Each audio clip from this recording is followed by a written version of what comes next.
Hello dear students, welcome back to organize knowledge channel. और आज की जो वीडियो है उसमें डिस्कस करेंगे worksheet number 74 for class 9th subject science है। और ये वर्कशीट आपके लिए 21 जनवरी 2022 के लिए शेड्यूल की गई है। आज की वर्कशीट में हम चैप्टर कंटिन्यू करते हुए why do we fall ill cause of disease के बारे में पढ़ेंगे कि जो डिजीज़ होती हैं उनके क्या क्या कॉज हो सकते हैं। वर्कशीट शुरू करने से पहले प्लीज़ चैनल को सब्सक्राइब कर दीजिए, बेल आइकन को प्रेस कर लो ताकि आपको आने वाली वीडियोस की नोटिफिकेशन वो समय से मिल जाए। देखिए क्या दिया गया है आज की वर्कशीट में। जिज्ञासा दीदी, what are the reasons that people suffer from disease, कि जो लोग डिजीज़ से सफ़र करते हैं, जिनको बीमारियां होती हैं, उसका क्या कारण हो सकता है। ज्ञान, ऑल काइंड ऑफ डिजीजेज और cause due to two types of reason, कि जो भी बीमारियां होती हैं, ठीक है, उसके होने के दो कारण हो सकते हैं। एक तो होता है इमीडिएट कॉज और दूसरा होता है कॉन्ट्रीब्यूटरी कॉज। इमीडिएट कॉज क्या है? एक जो प्रोमिनेंट रीज़न है किसी भी डिजीज़ के होने का, ठीक है, that is microbes enter into the body. किसी भी डिजीज़ का जो माइक्रोब्स है जब बॉडी में एंटर कर जाएगा तो वो इमीडिएट कॉज हो गया। अगर हम समझें कोविड-19 जो डिजीज़ है, कोविड का जो वायरस है वो बॉडी में एंटर करते ही वो क्या हो जाता है, इंडिविजुअल बीमार हो जाता है, तो वो एक इमीडिएट कॉज है। ठीक है, like a virus when it enter our body cause viral fever और अ बैक्टीरिया कॉज टीबी, तो ये एक क्या होगा, इमीडिएट कॉज होगा। अगर हम कॉन्ट्रीब्यूटरी की बात करें, यानी उस डिज़ीज़ को होने में जो सहायता कर रहे हैं वो फैक्टर कौन से हैं। फॉर एग्ज़ाम्पल हमने कोविड की भी बात की कि अगर वायरस एंटर करता है तो वो एक इमीडिएट कॉज हो गया। अब उस वायरस को एंटर करने में हेल्प कौन कौन करेगा? हेल्प करेगा अगर हम मास्क नहीं लगाते, अगर हम सोशल डिस्टेंसिंग फॉलो नहीं करते, हम बाहर जाते हैं अच्छे से हाथ आने के बाद हाथ नहीं धोते, तो ये क्या है? ये जो है कॉन्ट्रीब्यूटरी कॉजेज़ हैं उस बीमारी को होने के। ठीक है, these are the additional cause which lower immunity, जो हमारी इम्यूनिटी को लोअर करते हैं and add up the chance of acquiring a disease, और किसी भी डिजीज़ के होने के चांस को बढ़ा देते हैं। फॉर एग्जाम्पल मेल न्यूट्रिशन में be a contributory cause for diarrhoea in a child के अंदर डायरिया होने का कॉन्ट्रीब्यूटरी कॉज है मेल न्यूट्रिशन, अगर अच्छा खाना नहीं दिया जाता। Also poor economic condition of the family और child may be the reason for malnutrition, or it may be lack of personal and community hygiene और unavailability of clean drinking water। ठीक है, तो ये सारे क्या हैं? these will be the contributory causes। now there are two type of causes, that is infectious causes and non infectious causes। Infectious disease क्या होती हैं? जो एक पर्सन से दूसरे पर्सन में ट्रांसफ़र होती हैं, और वो इन्फेक्शियस डिजीज़ जो है इन्फेक्शियस कॉजेज़ के कारण जो है क्या होती हैं, ट्रांसफ़र होती हैं।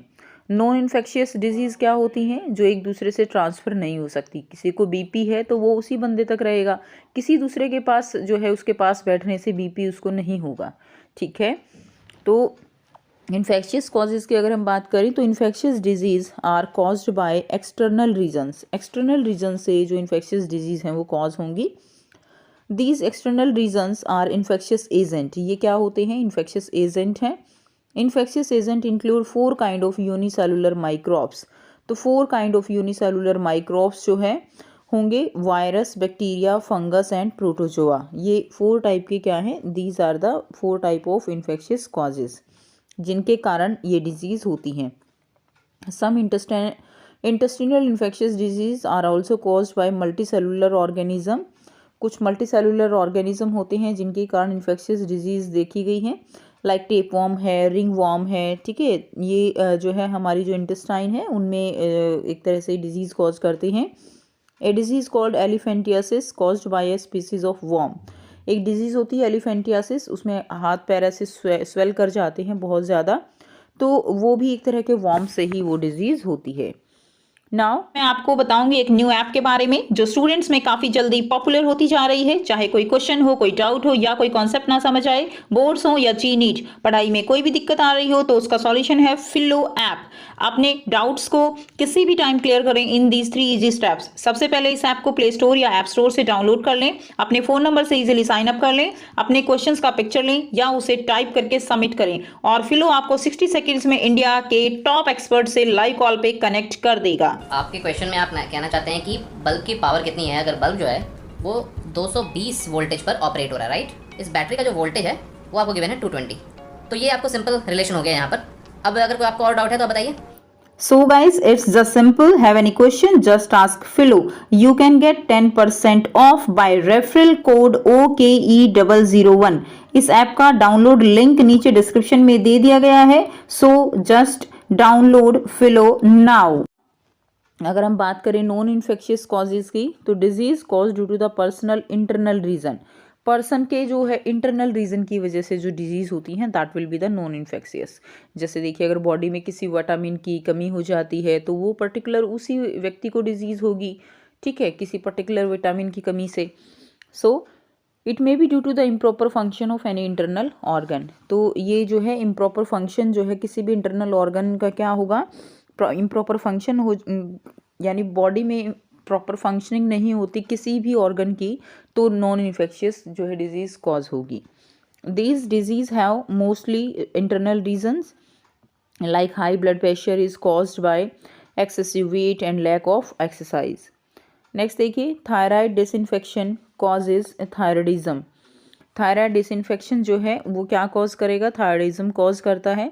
सम cancer are caused by genetic disorder, ठीक है। Similarly diabetes is cause due to the lack of exercise and excessive intake of carbohydrate. Diabetes कब होती है, डायबिटीज़ होती है अगर हम एक्सेसिव कार्बोहाइड्रेट लेते हैं, एक्सरसाइज नहीं करते हैं, तो डायबिटीज़ होगी।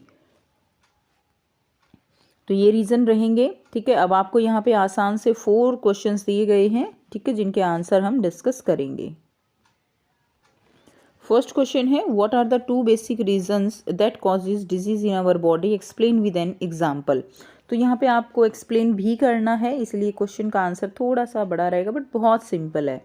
Disease are cause due to 2 type of reasons. Immediate cause, it is the prominent reason where disease causing microbes enter into the body like a virus. When it enter into our body cause viral fever or bacteria cause TB, ठीक है। Second, contributory causes क्या हैं? These are the additional causes which lower immunity and add up the chance of acquiring a disease. For example, poor economic condition of the family of a child may be the reason of malnutrition, ठीक है। तो ये answer हो जाएगा। Question number second है, why do we say that infectious disease are caused by external reason? Give example. We say that infectious diseases are caused by external reason as they are caused due to some external agent or infectious agent. Infectious agent include 4 kind of unicellular microbes, virus, bacteria, fungus, protozoa, ठीक है। तो ये जो है infectious जो agent है उन्हीं के रीज़न के कारण होती हैं, ठीक है। और मेनली 4 जो है माइक्रोब्स हैं। For example COVID-19 is caused bye Covid virus. Next देखिए, क्वेश्चन नंबर 3 है, right the immediate cause and any 2 contributory causes of COVID-19। तो इमीजिएट और कॉन्ट्रीब्यूटरी कॉजेज लिखने हैं COVID-19 के। तो Covid virus is immediate cause of COVID-19, whereas contributory causes include not using mask and sanitizer, not maintaining social distancing। ये क्या हो जाएंगे, इसके contributory causes हो जाएंगे। क्वेश्चन नंबर 4 है, why do we say that non-infectious disease are caused by internal reasons? Give examples, ठीक है। हम कैसे कहते हैं कि जो नॉन इन्फेक्शियस डिजीज़ है वो इंटरनल रीजन से ही कॉज होते हैं। So non infectious disease cause due to the person's internal reason, internal reason के कारण कॉज होते हैं। It may be due to the improper function of any internal organ. ये जो है किसी भी इंटरनल ऑर्गन के इम्प्रॉपर फंक्शन की वजह से होते हैं। These diseases have mostly internal reasons like high blood pressure is caused by excessive weight and lack of exercise. तो जो पर्सन में अपने इंटरनल रीज़न होते हैं उन्हीं की वजह से ये कॉज होती हैं, ठीक है। तो ये थी आपके आज की साइंस की वर्कशीट। आई होप सभी स्टूडेंट्स को ये क्लियर है। अगर वीडियो अच्छी लगी तो वीडियो को ज़रूर से लाइक कीजिए, शेयर कीजिए और चैनल को सब्सक्राइब कीजिए। So thanks for watching, have a nice day.